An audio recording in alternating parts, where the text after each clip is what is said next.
রাজত্ব করে রাজার বাড়িতে থেকে রাজা হয়ে যতই তাহাজ্জুদ করি চেষ্টা করি আল্লাহর ওলি হওয়া যায় না। এটাই তো ইসলামের মূল শিক্ষা, ঠিক না ভাই? এটাই তো ইসলামের মূল শিক্ষা। আল্লাহর কোরআন তো এটাই শিখিয়েছে, রাসূলুল্লাহ সাল্লাল্লাহু আলাইহি ওয়াসাল্লাম তো এটা শিখিয়েছেন। আচ্ছা বলেন তো, সারা বিশ্বের আদম থেকে কিয়ামত পর্যন্ত আলাইহিস সালাম, কিয়ামত পর্যন্ত মুসলিম উম্মার শুরু থেকে শেষ পর্যন্ত নবীগণের পরে আল্লাহর সবচেয়ে বড় ওলি কারা? সাহাবীরা। আলহামদুলিল্লাহ। সাহাবীদের ভিতরে সবচেয়ে বড় কারা? আবু বকর, ওমর, ওসমান, আলী। সব সাহাবীর ভিতরে এদের বৈশিষ্ট্য কি ছিল? এরা কি ছিলেন? রাজা ছিলেন। এরা কি ছিলেন? তাহলে প্রমাণ কি হলো? রাজা হলে ওলি হওয়া যায় না, না সবচেয়ে বড় হলে ওলি হতে রাজা হতে হয়? কোনটা প্রমাণ হলো? আল্লাহ রাসূল সাল্লাল্লাহু আলাইহি ওয়াসাল্লাম এটাই শিখিয়েছেন। আল্লাহ রাসূল সাল্লাল্লাহু আলাইহি ওয়াসাল্লাম একটা হাদিসে 7 শ্রেণীর ওলি আল্লাহর কথা বলেছেন। আল্লাহর প্রিয়তম শ্রেষ্ঠতম ওলি, সকল ওলির ভিতরে বাছাই করে যাদেরকে আল্লাহ তাআলা কিয়ামতের কঠিন দিনে আল্লাহর দেওয়া ছায়ায়, আরশের ছায়ায় আশ্রয় দান করবেন। এই 7 শ্রেণীর সবচেয়ে প্রথম শ্রেণীর প্রথম, বেস্ট অফ দ্য বেস্ট কারা? ইমামুন আদিল, ন্যায় পরায়ণ শাসক, প্রশাসক, কর্তা।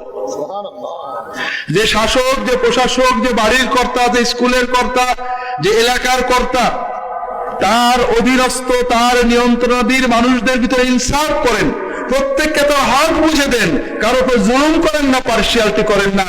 ওই ব্যক্তি শুধু ফরজগুলো যদি আদায় করে, এইরকম হুজুরদের মতো শত শত রাকাত তাহাজ্জুদ পড়া হুজুরের চেয়ে অনেক আগে আল্লাহর ওলি হয়ে যাবেন। খুব ভালো করে বুঝুন, আল্লাহ তাআলা শুধু তাসবিহ তাহলিল করার জন্য মানুষকে পাঠাননি, পাঠাচ্ছেন নাকি? যখন আল্লাহ আদমকে সৃষ্টি করেন, ফেরেশতারা বললেন কি? ওয়া নাহনু নুসাব্বিহু বিহামদিকা ওয়া নুকদ্দিসু লাক। আল্লাহ তোমার তাসবিহ তাহলিল ওজিফা জিকির তো আমরা খুব করি, কিন্তু আল্লাহ যেটা মানুষ থেকে চেয়েছেন সেটা ফেরেশতারা পারেননি, ঠিক না?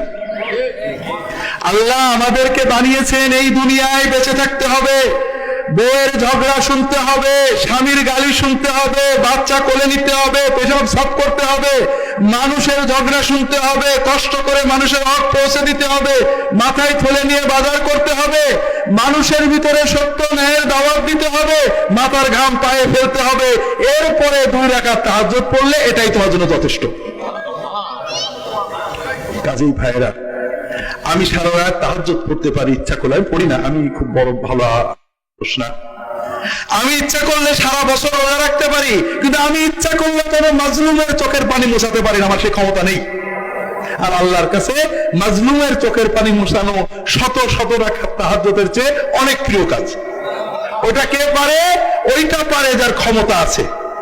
সে যদি তার ব্যক্তিগত দুর্বলতাকে দূরে ঠেলে দিয়ে জানা মতো ইনসাফ করতে পারে, মানুষের হকটা আদায় করে দিতে পারে, মানুষের চোখের ব্যথা মুছে দিতে পারে, মাজলুমকে তার হক আদায়ে সাহায্য করতে পারে, তার চেয়ে বড় আল্লাহর ওলি আর কেউ হতে পারে না।